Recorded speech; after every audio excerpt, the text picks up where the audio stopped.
Akashvani.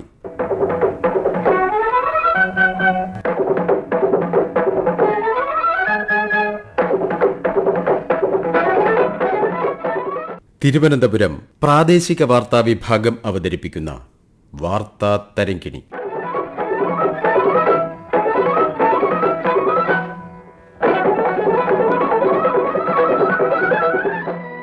Kerala budget 2026-27.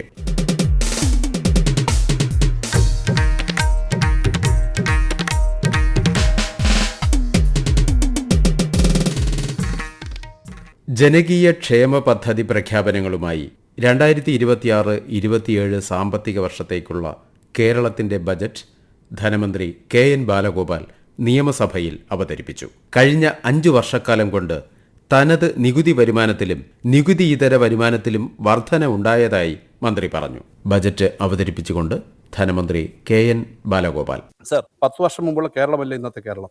എന്തെല്ലാ മേഖലകളിലും കേരളം പുതിയ നോർമൽ, ന്യൂ നോർമൽ സൃഷ്ടിച്ചിരിക്കുകയാണ്. പഴയ നോർമലുമായി താരതമ്യം ചെയ്യാൻ പോലും കഴിയാത്ത രീതിയിൽ അതിശയകരവും അഭിമാനകരവുമായ പുരോഗതിയാണ് ജനജീവിതത്തിന്റെ എല്ലാ തുറകളിലും ഉണ്ടായിരിക്കുന്നത്. സർ, സർക്കാരിന്റെ ധനസ്ഥിതി പരിശോധിച്ച് അധിക ബാധ്യത ഏറ്റെടുക്കാൻ കഴിയുമെന്നുറപ്പിച്ചിട്ടാണ് കഴിഞ്ഞ ഒക്ടോബർ 29 ബഹുമാനപ്പെട്ട മുഖ്യമന്ത്രി വിവിധ പെൻഷനുകളും ഓണറേറിയങ്ങളും വർദ്ധിപ്പിച്ചുകൊണ്ടുള്ള പ്രസ്താവന നടത്തിയത്. അതിനോടനുബന്ധിച്ച് 3 പുതിയ പദ്ധതികൾ കൂടി പ്രഖ്യാപിക്കപ്പെട്ടിരുന്നു. പുതിയ പദ്ധതികൾ ആദ്യത്തേത് നിലവിലുള്ള മറ്റ് സാമൂഹ്യക്ഷേമ പദ്ധതികളിലൊന്നും ഗുണഭോക്താക്കളാക്കാത്ത 35-നും 60-നും ഇടയിൽ പ്രായമുള്ള ട്രാൻസ്വുമൺ അടക്കമുള്ള സ്ത്രീകൾക്ക് പ്രതിമാസം 1000 രൂപ ധനസഹായം ഉറപ്പാക്കുന്ന മുഖ്യമന്ത്രിയുടെ സ്ത്രീ സുരക്ഷാ പദ്ധതിയാണ്. 31 ലക്ഷം പേർക്കാണ് ഇതിന്റെ പ്രയോജനം ലഭിക്കുക. സർ, ഇതുവരെ 16.32 ലക്ഷം പേർ ഈ പദ്ധതിയിൽ അംഗമായി. ഈ പദ്ധതിക്ക് 3720 കോടി രൂപ വകയിരുത്തുന്നു.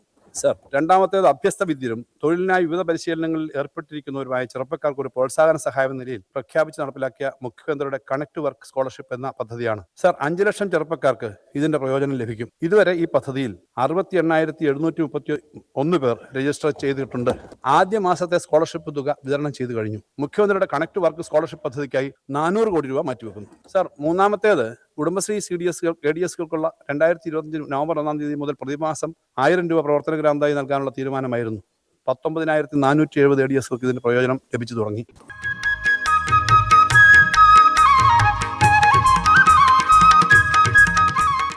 ഒരു 1,82,972 കോടി രൂപയുടെ റവന്യൂ വരവ് പ്രതീക്ഷിക്കുന്ന ബജറ്റാണ് ധനമന്ത്രി അവതരിപ്പിച്ചത്. 2,17,558 കോടി രൂപയാണ് അടുത്ത സാമ്പത്തിക വർഷത്തിൽ മൊത്തം റവന്യൂ ചെലവ് കണക്കാക്കിയിരിക്കുന്നത്.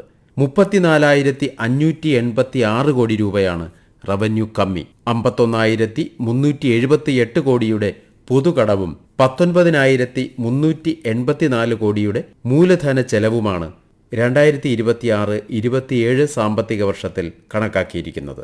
സാമ്പത്തിക വിദഗ്ധനും Thrissur Vadakkanchery Sreevyasa NSS college commerce വിഭാഗം മേധാവിയുമായ ഡോക്ടർ സനേഷ് സി. ഇത് പ്രധാനമായിട്ടും ഭരിക്കുന്ന ഒരു സർക്കാരിന്റെ ഏറ്റവും അവസാനത്തെ വർഷത്തിൽ ഉള്ളൊരു ബഡ്ജറ്റ് ആകുമ്പോൾ സ്വാഭാവികമായിട്ടും ഒരുപാട് ജനങ്ങൾക്ക് താല്പര്യം ഉണ്ടാകുന്ന അല്ലെങ്കിൽ ജനങ്ങളെ ഒരുപാട് സന്തോഷിപ്പിക്കാവുന്ന ഒരുപാട് തീരുമാനങ്ങൾ അത്തരം ബജറ്റുകളിൽ കാണാറുണ്ട്. ഈ ഒരു ബജറ്റും ആ ഒരു കാര്യത്തിൽ ഒരുപാട് ജനകീയമായിട്ടുള്ള ഒരുപാട് പ്രഖ്യാപനങ്ങൾ ഈ ബജറ്റിന്റെ ഭാഗമായിട്ട് നമുക്ക് കാണാൻ സാധിക്കും. പക്ഷേ അത്തരം പ്രഖ്യാപനങ്ങൾ ഉണ്ടാകുമ്പോൾ അതിന് വിമർശനങ്ങളും സ്വാഭാവികമായിട്ടുണ്ടാവും. അത്തരം കാര്യങ്ങൾ ചെയ്യുന്നതിന് എവിടെ നിന്നാണ് പണം എന്നുള്ള ചോദ്യത്തിനുള്ള ഉത്തരവും ഇത്തരം ബജറ്റുകൾ പറയേണ്ടതായിട്ട് വരും. അപ്പോൾ ഈ ഒരു ബജറ്റിൽ അത്തരം ചോദ്യങ്ങൾക്ക് ഉത്തരങ്ങൾ ഉണ്ടായോ എന്നുള്ളതിനെ കുറിച്ചുള്ള ആശങ്കകളും നിലനിൽക്കുന്നുണ്ട്. വിമർശനങ്ങളായിട്ട് തന്നെ നിലനിൽക്കുകയാണ്. ഇതിന്റെ പോസിറ്റീവായിട്ടും നെഗറ്റീവായിട്ടുള്ള വശങ്ങളെ നമ്മൾ കാണുമ്പോൾ ഈ ബജറ്റിന്റെ ഏറ്റവും ചില പോസിറ്റീവായിട്ടുള്ള വശങ്ങൾ എന്ന് പറഞ്ഞു കഴിഞ്ഞാൽ ഈ ബജറ്റിനെ വളരെ സാഹൂതം വീഴ്ചിരുന്ന ഒരു വിഭാഗമാണ് കേരളത്തിലെ സർക്കാർ ജീവനക്കാർ. അവരുടെ ശമ്പള പരിഷ്കരണത്തിനായിട്ട് 12ാമത് ശമ്പള കമ്മീഷന് പ്രഖ്യാപിക്കുകയുണ്ടായി. അപ്പോൾ ശമ്പള കമ്മീഷന് പ്രഖ്യാപിക്കും എന്നുള്ളത് പലരും വിചാരിച്ചിട്ടുണ്ടായിരുന്നില്ല. ശമ്പള കമ്മീഷന് പകരം DA ശമ്പളത്തോട് ഒപ്പം ലയിപ്പിക്കുന്ന രീതിയിലുള്ള ഒരു പാക്കേജ് വരും എന്നുള്ളതായിരുന്നു പലരുടെയും പ്രതീക്ഷ.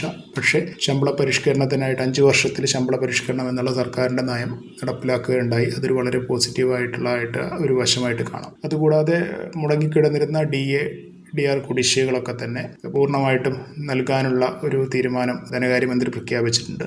അതിലൊരു ഗഡു ഫെബ്രുവരി മാസത്തെ ശമ്പളത്തോടൊപ്പം ബാക്കിയുള്ള ഗഡുക്കൾ മാർച്ചിലും നൽകും എന്നുള്ളതാണ് പ്രഖ്യാപനം. അതിൽ എത്രത്തോളം പ്രായോഗികതയുണ്ട് എന്നുള്ളതിനെക്കുറിച്ച് ചില ആശങ്കകളും നിലനിൽക്കുന്നുണ്ട്. കാരണം ശമ്പള കമ്മീഷനെ പ്രഖ്യാപിച്ചതിൻ്റെ അടിസ്ഥാനത്തിൽ പെൻഡിംഗ് ആയിട്ട് നിൽക്കുന്ന അല്ലെങ്കിൽ തടസ്സമായിട്ട് നിൽക്കുന്ന DAകളൊക്കെ അതുകൊണ്ട് കിട്ടുമോ, അല്ലെങ്കിൽ അത് ശമ്പള കമ്മീഷനല്ലേ തീരുമാനിക്കേണ്ടത് ഉൾപ്പെടെയുള്ള ആശയങ്ങൾ ജീവനക്കാർക്കിടയിലുണ്ട് താനും. ഇതുകൂടാതെ അഷ്വേർഡ് പെൻഷൻ, പങ്കാളിത്ത പെൻഷന് പകരം ഏപ്രിൽ 1 മുതൽ അഷ്വേർഡ് പെൻഷൻ പദ്ധതി നടപ്പിലാക്കാനായിട്ടാണ് തീരുമാനമുണ്ടായിട്ടുള്ളത്. ഈ ഒരു പെൻഷൻ പദ്ധതി പ്രകാരം ഒരു ജീവനക്കാരൻ സർവീസിൽ അവസാനം വാങ്ങുന്ന അടിസ്ഥാന ശമ്പളത്തിൻ്റെ 50% പെൻഷൻ ഉറപ്പാക്കുന്നു. ഒരുപാട് കാലത്തെ ജീവനക്കാരുടെ ഒരു ആവശ്യമാണ്. സ്റ്റാറ്റ്യൂട്ടറി പെൻഷനിലേക്ക് മടങ്ങി പോകാൻ സർക്കാരിനാവുന്നില്ലെങ്കിൽ കൂടിയും ഒരു അഷ്വേർഡ് പെൻഷൻ പദ്ധതിയിലേക്ക് സർക്കാർ വരുന്നു എന്നുള്ളത് ജീവനക്കാരെ ഒരുപാട് സന്തോഷിപ്പിക്കുന്ന ഒരു കാര്യം തന്നെയാണ്.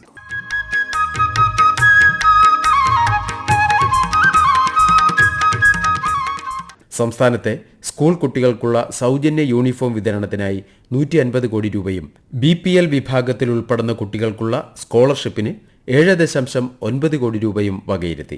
വേഗ റെയിൽ പദ്ധതി 4 ഘട്ടങ്ങളിലായി പൂർത്തിയാക്കും. ഇതിന്റെ പ്രാരംഭ പ്രവർത്തനങ്ങൾക്കായി 100 കോടി രൂപ അനുവദിച്ചു. MC റോഡ് വികസനത്തിന് കിഫ്ബി വഴി 5317 കോടി രൂപയും സ്ഥലം ഏറ്റെടുക്കൽ ഉൾപ്പെടെ വിഴിഞ്ഞം തുറമുഖ വികസനത്തിന് കിഫ്ബി മുഖേന 1000 കോടിയും നൽകും. പ്രാരംഭ പ്രവർത്തനങ്ങൾക്ക് 100 കോടി രൂപ ബജറ്റിൽ വകയിരുത്തി. എല്ലാ ജനങ്ങൾക്കും നേറ്റിവിറ്റി കാർഡ് ഏർപ്പെടുത്തും. വിനോദസഞ്ചാര മേഖലയ്ക്ക് 413.52 കോടി രൂപയും ശബരിമല മാസ്റ്റർ പ്ലാനിന് 30 കോടിയും കൈത്തറി മേഖലയ്ക്ക് 59 കോടി രൂപയും കശുവണ്ടി വ്യവസായ മേഖലയ്ക്ക് 56 കോടി രൂപയും നീക്കിവെക്കും. ഡോക്ടർ സനേഷ് സി തുടരുന്നു. സമൂഹത്തിലെ ഏറ്റവും സാധാരണക്കാരായിട്ടുള്ള ആളുകൾക്ക് വേണ്ടിയുള്ള ക്ഷേമ പെൻഷനുകൾക്കായിട്ട് 14,500 കോടി രൂപ വകയിരുത്തിയിട്ട് കാണാം. ഇതുകൂടാതെ ആശാ വർക്കർമാർക്ക്, അംഗനവാടി വർക്കർമാർക്കൊക്കെ 1000 രൂപ പ്രതിമാസ വേതനം വർദ്ധിപ്പിച്ചതും, ഇതുകൂടാതെ അപകടത്തിൽപ്പെടുന്ന ആൾക്കാർക്ക് ആദ്യത്തെ 5 ദിവസം സൗജന്യ ചികിത്സ ഉറപ്പാക്കുന്ന പദ്ധതിക്കായിട്ട് 15 കോടി രൂപ നീക്കിവെച്ചിട്ടുള്ള അത്തരം കാര്യങ്ങളൊക്കെ തന്നെയും വളരെയധികം ജനകീയമായിട്ടുള്ള പ്രഖ്യാപനങ്ങളാണ്. അടിസ്ഥാന സൗകര്യ വികസന മേഖലയിൽ MC റോഡ് 4 വരിപ്പാതയാക്കാൻ കിഫ്ബി വഴി 5217 കോടി രൂപയും വിഴിഞ്ഞം തുറമുഖത്തിന് വേണ്ടി 1000 കോടി രൂപയും പുതുതായിട്ടൊരു അതിവേഗ റെയിൽപാത സർക്കാരിൻ്റെ പ്രഖ്യാപനത്തിൽ വന്നിട്ടുണ്ട്. അതിൻ്റെ പ്രാരംഭ പ്രവർത്തനങ്ങൾക്കായിട്ട് 100 കോടി രൂപ വകയിരുത്തിയതൊക്കെ ഈ ഒരു ബജറ്റിൻ്റെ പോസിറ്റീവ് വശങ്ങളാണെങ്കിൽ, ഇതിൻ്റെ ഏറ്റവും നെഗറ്റീവായിട്ടുള്ള ചില വശങ്ങളെന്ന് പറഞ്ഞാൽ ഈ പറയപ്പെടുന്ന കാര്യങ്ങൾക്കൊക്കെ തന്നെ പണം എവിടുന്നാണ് എന്ന് ചോദിക്കുന്നിടത്താണ് ഇതിൻ്റേതായിട്ടുള്ള ഏറ്റവും വലിയ പ്രശ്നം. ബജറ്റിലെ കണക്കുകൾ പറയുന്നത് 1773 കോടി രൂപയുടെ ഒരു കമ്മിയാണ് ഇതിനകത്ത് കാണുന്നുണ്ട്. ഇതുകൂടാതെ റവന്യൂ വരുമാനത്തെക്കുറിച്ചൊക്കെയുള്ള കണക്കുകൾ തീർത്തും യാഥാർത്ഥ്യബോധ്യമില്ലാത്തതാണ് എന്നുള്ളതും, അമിതമായിട്ടുള്ള പ്രതീക്ഷകളുള്ളതാണ് ധനകാര്യമന്ത്രിയുടെ പ്രഖ്യാപനങ്ങൾ എന്നുള്ളതും ഒക്കെയാണ് പ്രതിപക്ഷത്തിൻ്റെ ഭാഗത്തു നിന്ന് വന്നിട്ടുള്ള വിമർശനങ്ങൾ. ഇതുകൂടാതെ കേന്ദ്ര അവഗണനയെക്കുറിച്ചൊക്കെ ബജറ്റിൽ പറയുന്നുണ്ട്. പലപ്പോഴും ബജറ്റ് പ്രഖ്യാപനങ്ങൾ നടപ്പാക്കണമെങ്കിൽ കേന്ദ്രത്തിൽ നിന്നുള്ള സഹകരണം ഉറപ്പുവരുത്തേണ്ടതുണ്ട് എന്നുള്ളതും കൂടെ ഇതിൽ നിന്ന് നമ്മൾ കൂട്ടി വായിക്കേണ്ടതുണ്ട്. പ്രഖ്യാപനങ്ങൾക്ക് അടിസ്ഥാനപ്പെടുത്തിയുള്ള പണം ബജറ്റിൽ കൃത്യമായിട്ട് വരുമോ എന്നുള്ളതിനെക്കുറിച്ചുള്ള ആശങ്ക നിലനിൽക്കുകയാണ് എന്നുള്ളതാണ് ഇതിൻ്റെ ഏറ്റവും വലിയ നെഗറ്റീവ് വശമായിട്ട് നമ്മൾ കാണേണ്ടത്.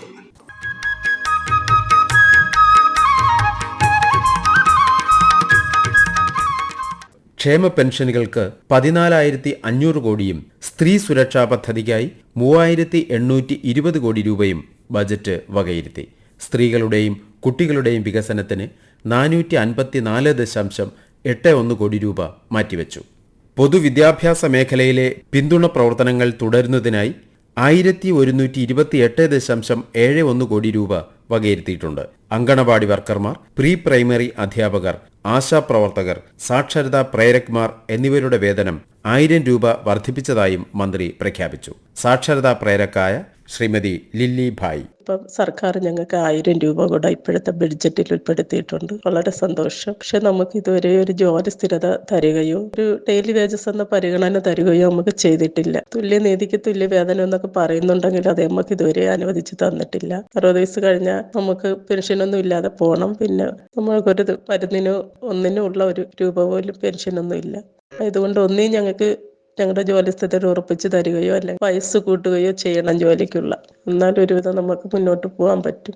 ഒരു സേവനം പോലെ നമ്മൾ ഓടി നടന്ന് പ്രദേശത്തുള്ള എല്ലാ ആൾക്കാരെയും കണ്ടെത്തി അവർക്ക് ഗുണനിലവാരമുള്ള വിദ്യാഭ്യാസത്തിന്റെ മുൻകൈ എടുത്ത പ്രേരകന്മാരാണ് നമ്മുടെ കേരളത്തിലുള്ളത് പ്രത്യേകിച്ച്. അതുകൊണ്ട് നമുക്ക് ജോലി സ്ഥിരത തരികയോ തുല്യനിധിക്ക് തുല്യവേതനം ഉറപ്പാക്കുകയോ ചെയ്യണം. ഇപ്പോൾ 1000 രൂപ കൂട്ടി തന്നതിൽ വളരെയേറെ സന്തോഷം ഗവൺമെന്റിനോടുണ്ട്. അതുപോലെ ഇനി ബാക്കിയുള്ള കാര്യങ്ങളും കൂടെ പരിഗണിച്ച് നമുക്കൊരു മുന്നോട്ട് ജീവിക്കുവാനുള്ള ഒരു മാർഗം എന്നുള്ള നിലയിൽ എന്താണ് സർക്കാരിന് ചെയ്യാൻ പറ്റുന്നത് കൂടി ചെയ്തു തരണമെന്ന് പ്രത്യേകിച്ച് പ്രേരകെന്ന നിലയിൽ എല്ലാ പ്രേരകന്മാർക്കും വേണ്ടി അപേക്ഷിക്കുകയാണ്.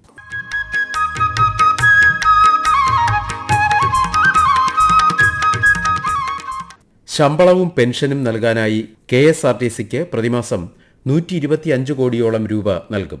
തൊഴിലുറപ്പ് പദ്ധതിക്കായി 1000 കോടി രൂപയും ബജറ്റിൽ വകയിരുത്തി. കാർഷിക അനുബന്ധ മേഖലയ്ക്ക് 2071.95 കോടിയും തദ്ദേശ സ്വയംഭരണ സ്ഥാപനങ്ങൾക്ക് ജനറൽ പർപ്പസ് ഫണ്ട് 3237 കോടിയും മെയിൻ്റനൻസ് ഫണ്ട് 4316 കോടിയും പ്ലാൻ ഫണ്ട് 10,189 കോടിയും അനുവദിച്ചു.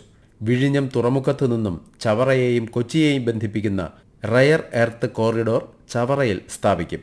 സംസ്ഥാനത്തെ ഓട്ടോറിക്ഷ ടാക്സി തൊഴിലാളികൾക്ക് ഗ്രൂപ്പ് ഇൻഷുറൻസ് പദ്ധതിയും നടപ്പാക്കും. പഴയ പെട്രോൾ ഡീസൽ ഓട്ടോറിക്ഷകൾ പൊളിച്ച് പുതിയ ഇലക്ട്രിക് ഓട്ടോകൾ വാങ്ങുന്നവർക്ക് 40,000 രൂപ വരെ ഒറ്റത്തവണ സ്ക്രാപ്പേജ് ബോണസ് അനുവദിക്കും. ഇലക്ട്രിക് ഓട്ടോറിക്ഷകൾ വാങ്ങുന്നതിനായി തിരഞ്ഞെടുത്ത പൊതുമേഖലാ ബാങ്കുകൾ വഴി എടുക്കുന്ന വായ്പകൾക്ക് 2% പലിശ ഇളവും നൽകും. ഈ പദ്ധതികളുടെ നിർവഹണത്തിനായി 20 കോടി രൂപ നീക്കിവെക്കുന്നതായും മന്ത്രി പറഞ്ഞു. കൂടാതെ കേരളത്തിലെ 5000-ലധികം അനൗപചാരിക ഓട്ടോ സ്റ്റാൻഡുകളെ സ്മാർട്ട് ബൈക്രോ ഹബ്ബുകളാക്കി മാറ്റാൻ സർക്കാർ പദ്ധതി തയ്യാറാക്കുന്നുവെന്നും ഓരോ സ്ഥലത്തിനും അനുയോജ്യമായ തൊഴിലാളി സൗഹൃദ സ്മാർട്ട് ഓട്ടോ സ്റ്റാൻഡുകൾ നിർമ്മിക്കുമെന്നും അവിടെ സോളാർ അധിഷ്ഠിത ചാർജിംഗ് യൂണിറ്റുകൾ ഉൾപ്പെടെയുള്ള സൗകര്യങ്ങൾ ഒരുക്കുമെന്നും ഈ പദ്ധതിക്കായി 20 കോടി രൂപ നീക്കിവെക്കുന്നുവെന്നും മന്ത്രി പറഞ്ഞു. ഓട്ടോറിക്ഷ തൊഴിലാളിയായ ശ്രീ സതീഷ് പാറശാല.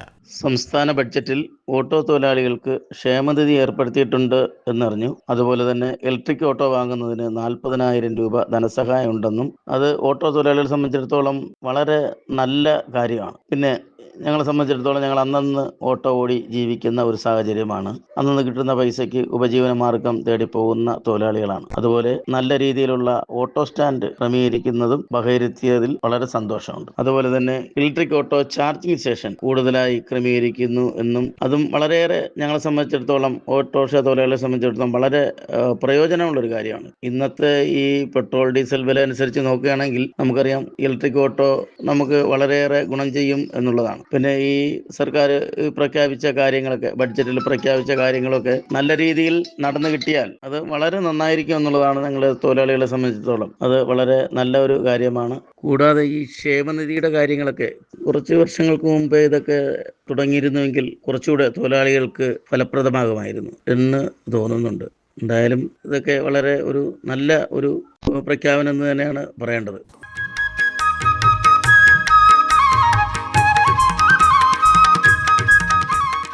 മണ്ണ് ജലസംരക്ഷണ പ്രവർത്തനങ്ങൾക്ക് 8.24 കോടി, ക്ഷീരവികസന മേഖലയ്ക്കായി 128.05 കോടിയും വകയിരുത്തി. മത്സ്യബന്ധന വകുപ്പിന് 166.31 കോടിയും ഹാർബർ എഞ്ചിനീയറിംഗ് വകുപ്പിന് 35.31 കോടിയും Kerala fisheries and ocean studies സർവകലാശാലയ്ക്ക് 37.50 കോടി രൂപയുമാണ് ബജറ്റിൽ മാറ്റിവെച്ചിട്ടുള്ളത്. കേരള സ്റ്റാർട്ടപ്പ് മിഷൻ പ്രവർത്തനങ്ങൾക്കായി 99.52 കോടി വകയിരുത്തിയിട്ടുണ്ട്. ഓരോ ബജറ്റും നടപ്പിലാക്കുന്നതിന് കൃത്യമായ ആസൂത്രണവും മേൽനോട്ടവും ശ്രദ്ധയും ആവശ്യമാണ്. വകയിരുത്തിയ സാമ്പത്തികം കൃത്യമായി ചെലവഴിക്കുമ്പോൾ ബജറ്റിൽ ഉദ്ദേശിച്ച ഫലം ലഭ്യമാകുന്നു. സർക്കാരിന്റെ പ്രവർത്തനങ്ങളോടുള്ള ആസൂത്രിത സമീപനവും ധനകാര്യ പ്രവർത്തനങ്ങളിലേക്കുള്ള സംയോജിത സമീപനവുമാണ് ബജറ്റ്. അടിസ്ഥാന തലത്തിലുള്ള പദ്ധതികളും പ്രഖ്യാപനങ്ങളും പ്രായോഗിക തലത്തിൽ എത്തുമ്പോഴാണ് ബജറ്റിന്റെ അന്തസത്ത പൂർണ്ണമാകുന്നത്. വാർത്താ തരംഗിണി സമാപിക്കുന്നു. ഏകോപനം ലെമി ജി നായർ. തയ്യാറാക്കി അവതരിപ്പിച്ചത് സുനീഷ് വിതുര. വാർത്താ തരംഗിണി ഇനി വ്യാഴാഴ്ച രാവിലെ 9 മണിക്ക്.